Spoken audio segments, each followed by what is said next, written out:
자, 여러분 안녕하세요. 오늘 우리가 같이 읽어볼 작품은요, 한국 문학사에서 가장 독특하고 또 가장 슬프고 아름다운 이야기 중 하나입니다. 수업 시작하기 전에 제가 진짜 황당한 질문 하나만 해볼게요. 혹시 여러분 쓰던 볼펜 똑 부러졌다고 장례 치러본 사람? 없죠? 당연히 없지. 그럼 바늘은 어때요? 바느질 하다가 바늘 부러졌다고 장례식 치러본 사람? 아마 없을 거예요. 선생님 무슨 말도 안 되는 소리예요? 싶죠? 근데 놀랍게도 조선시대에는 진짜로 이런 일이 있었습니다. 그리고 그 덕분에 우리 문학사에 길이 남을 어마어마한 작품이 하나 탄생했답니다. 네, 오늘 우리가 함께할 이 아주 특별하고도 슬픈 장례식의 주인공. 바로 요 조그만 바늘입니다. 이 작품의 제목이 바로 조침문이에요. 한자 어렵지 않아요? 조문한다 할 때 조, 바늘 할 때 침. 말 그대로 바늘을 조문하는 글이라는 뜻입니다. 정말 신기하죠?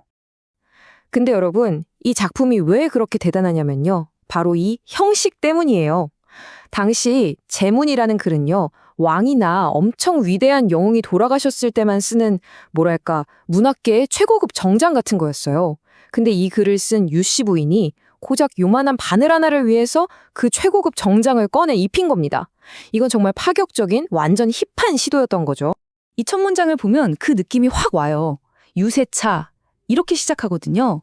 이게 뭐냐면 나라에 큰 제사 지낼 때 지금부터 엄숙한 의식을 시작하겠습니다 하고 외치는 소리란 말이에요. 근데 그 장엄한 목소리로 바느님 듣고 계십니까? 하는 셈이니까 너무 진지해서 오히려 웃음이 나는 그런 반전 매력이 이 글의 핵심입니다. 아니 근데 도대체 왜 이렇게까지 했을까요? 그 이유를 알려면 이제 이 바늘 뒤에 숨겨진 한 여인의 삶 속으로 우리가 직접 들어가 봐야 합니다. 이 글을 쓴 유씨 부인은요, 양반집 딸로 태어났지만 삶이 참 기구했어요. 일찍 결혼했지만 곧 남편과 사별하고 자식도 없이 정말 깊은 가난과 외로움 속에서 혼자 모든 걸 버텨내야만 했죠. 한번 상상해 보세요. 아무도 없는 텅 빈 방에서 그 막막한 현실 속에서 바느질은 그냥 옷 깁는 일이 아니었을 거예요. 끝없는 외로움을 견디게 해주는 유일한 친구였고 또 먹고 살게 해주는 밥줄, 그러니까 생명줄 그 자체였던 거죠. 그리고 바로 그 생명줄 역할을 해준 이 특별한 바늘 하나를 무려 27년 동안이나 썼다고 합니다. 여러분, 27년? 갓난아기가 자라서 어엿한 성인이 되는 시간이잖아요. 와, 정말 상상이 안 가는 세월이죠. 심지어 이 바늘, 그냥 동네에서 산 바늘도 아니었어요. 남편의 삼촌이 저 멀리 중국 베이징까지 사신으로 갔다가 가져온 아주 귀한 선물이었대요. 그러니까 먼저 세상을 떠난 남편의 흔적이 담긴 유품이기도 했고 27년이라는 그 기나긴 외로운 세월을 함께 견뎌준 세상에 단 하나뿐인 동반자였던 겁니다. 자, 이렇게 소중한 존재였으니 그 마음이 글 속에서 얼마나 엄청난 칭찬으로 폭발하는지 한번 볼까요? 유씨 부인은 이 바늘이 웬만한 사람보다 훨씬 낫다고 말해요. 아무리 귀한 자식이라도 언젠가는 품을 떠나고 순한 하인도 가끔은 말을 안 들을 때가 있는데 너는 자식보다 낫고 하인보다 낫다. 이렇게요. 내 손에 착 붙어서 내 마음을 완벽하게 알아주는 최고의 파트너였다는 거죠. 여기서부터는 거의 바늘 영웅전이 시작됩니다. 바늘이 슉슉 움직이는 날렵함은 무협지에 나오는 전설의 협객 같다고 하고 그 굳고 고든 모습은 목숨 바쳐 나라를 지킨 충신 같다고 해요. 바늘을 완벽하게 사람 이상의 존재로 만든 거죠.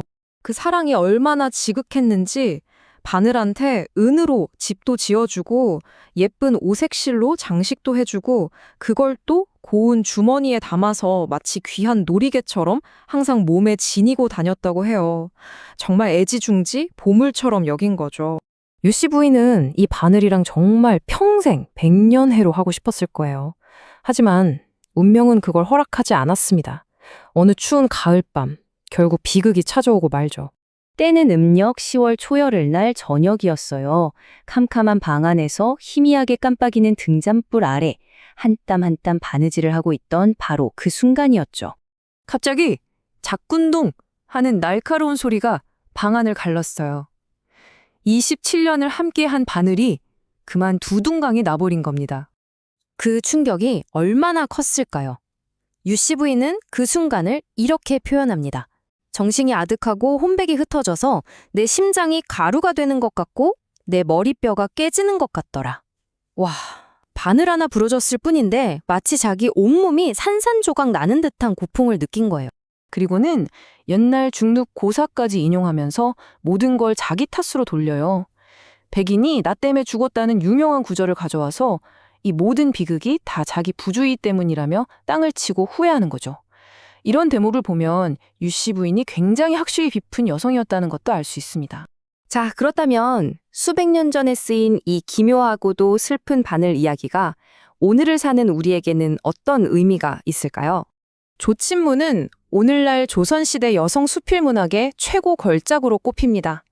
역사책에는 단 한 줄도 기록되지 않았을 한 평범한 여성의 마음속 이야기를 너무나 생생하게 보여주거든요. 그리고 또 아무리 작고 사소한 존재를 잃은 슬픔이라도 그 슬픔의 무게는 결코 가볍지 않다는 것, 그 자체로 존중받아야 할 소중한 감정이라는 걸 우리에게 일깨워주기 때문이에요.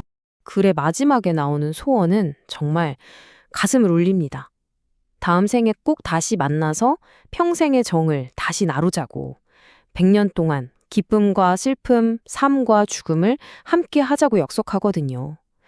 이건 보통 평생을 함께한 부부에게나 할 수 있는 말이죠.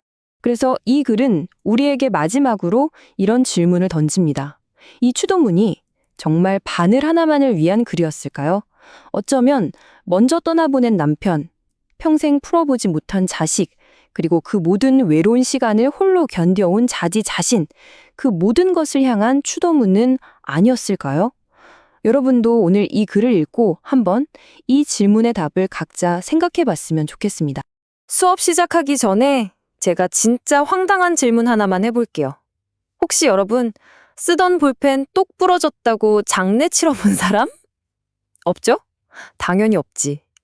그럼 바늘은 어때요? 바느질 하다가 바늘 부러졌다고 장례식 치러본 사람? 아마 없을 거예요. 선생님 무슨 말도 안 되는 소리예요? 싶죠? 근데 놀랍게도 조선시대에는 진짜로 이런 일이 있었습니다. 그리고 그 덕분에 우리 문학사에 길이 남을 어마어마한 작품이 하나 탄생했답니다.